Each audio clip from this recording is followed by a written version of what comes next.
خود فراموشی۔ حج کے دوران لذت اور آرائش کی چیزوں کو بھی ممنوع قرار دے دیا گیا ہے۔ حج کا عمل احرام سے شروع ہوتا ہے۔ احرام ایک سادہ لباس یعنی ایک سفید تہمد اور ایک سفید چادر ہے جو حرم کے حدود میں داخل ہوتے ہی ہر حاجی اور زائر کے لیے ضروری ہو جاتا ہے۔ احرام گویا ایک قسم کا فقیرانہ لباس ہے جو زیارت کعبے کے لیے پہنا جاتا ہے۔ یہ پہلی علامتی تدبیر ہے جس کے ذریعے سے خدا اپنے بندوں کو یہ احساس دلاتا ہے کہ سارے انسان برابر ہیں۔ جن ظاہری چیزوں کی بنیاد پر لوگ ایک دوسرے پر فخر کرتے ہیں یا کسی کو اونچا یا کسی کو نیچا سمجھتے ہیں، وہ سب خدا کی نظر میں سراسر باطل ہے۔ خدا سب کو ایک نظر سے دیکھتا ہے، ٹھیک ویسے ہی جیسے حج کے زمانے میں لاکھوں حاجی ایک قسم کا لباس پہننے کی وجہ سے بالکل ایک جیسے دکھائی دیتے ہیں۔ گویا حج کا احرام اسلام کے اس اصول کا ایک عملی مظاہرہ ہے کہ سب انسان برابر ہیں۔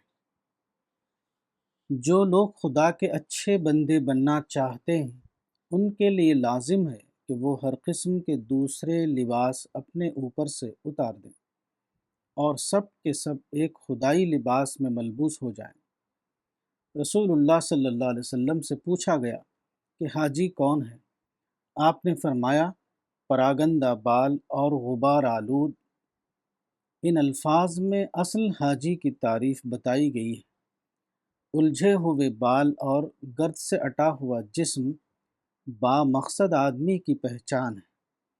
جب کوئی شخص پوری سنجیدگی کے ساتھ اپنے آپ کو کسی خاص کام کے لیے وقف کر دے تو اس کو آرائش و زیبائش کی فرصت نہیں رہتی۔ حج میں بالقصد اس قسم کا حلیہ بنانے کا حکم گویا بامقصد زندگی گزارنے کا ایک تاکیدی سبق ہے۔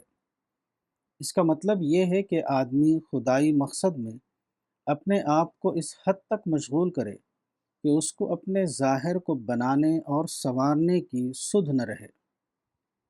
وہ وقتی لذتوں کو بھول جائے، برتر مقصد کو پانے کی دھن میں اس کو اپنے ذاتی تقاضے یاد نہ رہیں۔ حج کا حکم دیتے ہوئے قرآن میں کہا گیا ہے، اور تم سفر حج میں تقوی کا زاد راہ لو، بہترین زاد راہ تقوی کا زاد راہ ہے۔ اے عقل والو، اللہ سے ڈرو۔ بقرہ 197۔ قدیم عرب میں یہ سمجھا جاتا تھا کہ حج کے لیے زاد راہ لے کر نکلنا دنیا دارانہ فعل ہے۔ جو شخص حج کے لیے اس طرح نکلے کہ وہ دنیا کا سامان لیے بغیر حج کے سفر پر چل پڑا ہو، وہ پارسا اور دیندار خیال کیا جاتا تھا۔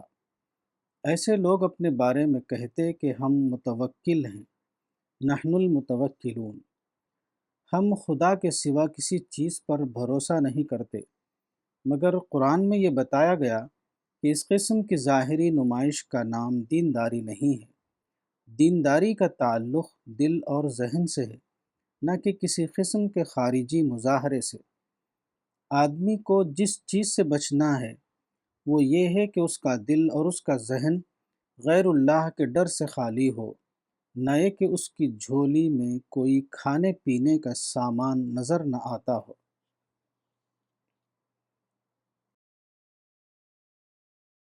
کتاب حقیقت حج، مولانا وحید الدین خان، صفحہ نمبر 101۔